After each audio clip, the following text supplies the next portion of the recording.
بسم اللہ الرحمن الرحیم۔ صرف 5 منٹ کا مدرسہ قرآن و حدیث کی روشنی میں۔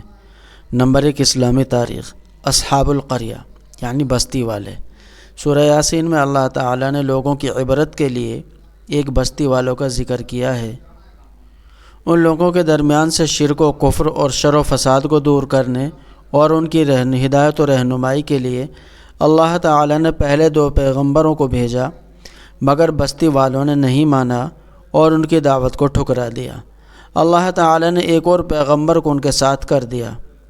تینوں پیغمبروں نے وہاں کے رہنے والوں کو یقین دلایا کہ ہم اللہ کے پیغمبر اور رسول ہیں، مگر اس پر بھی ان لوگوں نے نہیں مانا، مذاق اڑانے لگے اور مار ڈالنے کی دھمکی دینے لگے۔ ایسی حالت میں بستی کے کنارے پر رہنے والے ایک نیک آدمی نے آ کر کہا کہ اے میری قوم کے لوگوں، اللہ کے ان پیغمبروں کی بات کو مانو جو تمہیں حق کی راہ دکھاتے ہیں، اور میں تو اسی ایک خالق و مالک کی عبادت کرتا ہوں جس نے ہمیں پیدا کیا اور مرنے کے بعد اسی کی طرف لوٹ کر جانا ہے۔ لیکن ان کی بات ماننے کے بجائے غصے میں آ کر قوم نے انہیں شہید کر ڈالا۔ اللہ تعالیٰ نے اس نیک آدمی کو ان کی ایمانی جرأت اور پیغمبروں کی تصدیق کی وجہ سے جنت عطا کی۔ وہ اس پاکیزہ مقام کو دیکھ کر کہنے لگا کہ کاش میری قوم اللہ کی عطا کردہ ان نعمتوں کو دیکھ لیتی۔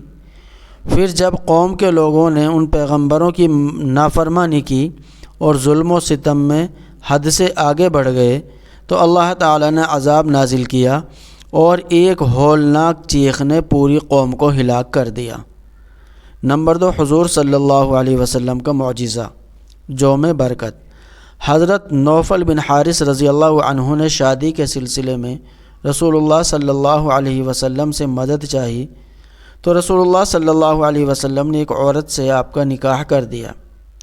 حضرت نوفل رضی اللہ عنہ نے بطور مہر کوئی چیز تلاش کی مگر ان کو نہیں مل سکی تو رسول اللہ صلی اللہ علیہ وسلم نے حضرت ابو رافع اور ابو ایوب 2 صحابی کو اپنی زرہ ایک یہودی کے پاس 30 صاع جو کے بدلے گروی رکھنے بھیجا۔ چنانچہ وہ لوگ جو لے کر آئے تو رسول اللہ صلی اللہ علیہ وسلم نے وہ جو حضرت نوفل رضی اللہ عنہ کو دیے۔ حضرت نوفل رضی اللہ عنہ اور ان کی بیوی نے آدھے سال تک اس میں سے کھایا اور پھر اس کو ناپ لیا تو وہ اتنے ہی تھے جتنے شروع میں تھے۔ تو حضرت نوفل رضی اللہ عنہ نے رسول اللہ صلی اللہ علیہ وسلم کے سامنے اس کا ذکر کیا۔ رسول اللہ صلی اللہ علیہ وسلم نے فرمایا اگر تم اس کو نہ ناپتے تو اس میں سے پوری زندگی کھاتے رہتے۔ نمبر 3، ایک فرض کے بارے میں، سجدہ تلاوت ادا کرنا۔ حضرت ابن عمر رضی اللہ عنہ فرماتے ہیں حضور صلی اللہ علیہ وسلم ہمارے درمیان سجدے والی صورت کی تلاوت فرماتے تو سجدہ کرتے اور ہم لوگ بھی سجدہ کرتے، یہاں تک کہ ہم میں سے بعض کو اپنی پیشانی رکھنے کی جگہ نہیں ملتی۔ سجدے والی آیت تلاوت کرنے کے بعد تلاوت کرنے والے اور سننے والے پر سجدہ کرنا واجب ہے۔ نمبر 4، ایک سنت کے بارے میں، اولاد کے لیے دعا کرنا۔ اگر کسی کو اولاد نہ ہو تو اس دعا کا اہتمام کرنا چاہیے، رب لا تذرنی فردا وانت خیر الوارثین، اے میرے پروردگار مجھے اکیلا مت چھوڑیے اور آپ تو سب سے بہتر وارث ہیں۔ نمبر 5، ایک اہم عمل کی فضیلت، گناہوں سے توبہ کرنا۔ رسول اللہ صلی اللہ علیہ وسلم نے فرمایا اللہ تعالی رات کو اپنا ہاتھ پھیلاتا ہے تاکہ دن کے گنہگار توبہ کر لیں، اور دن کو ہاتھ پھیلاتا ہے تاکہ رات کے گنہگار توبہ کر لیں۔ یہ سلسلہ قیامت کے قریب مغرب سے سورج طلوع ہونے تک جاری رہے گا۔ نمبر 6، ایک گناہ کے بارے میں، دین کی خلاف سازش کرنا۔ دین کے خلاف سازش کرنا۔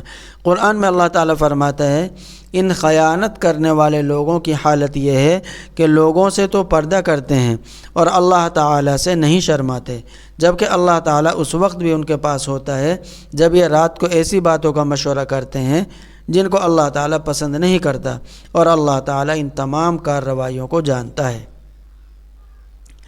نمبر 7 دنیا کے بارے میں۔ دنیا کی زندگی کھیل تماشا ہے۔ قرآن میں اللہ تعالیٰ فرماتا ہے یہ دنیا کی زندگی تو صرف کھیل تماشا ہے، اگر تم اللہ پر ایمان رکھو گے اور تقوی اختیار کرو گے تو وہ تم کو تمہارا اجر و ثواب عطا فرمائے گا اور تم سے تمہارا مال طلب نہیں کرے گا۔ نمبر 8 آخرت کے بارے میں۔ دوزخ کا درخت۔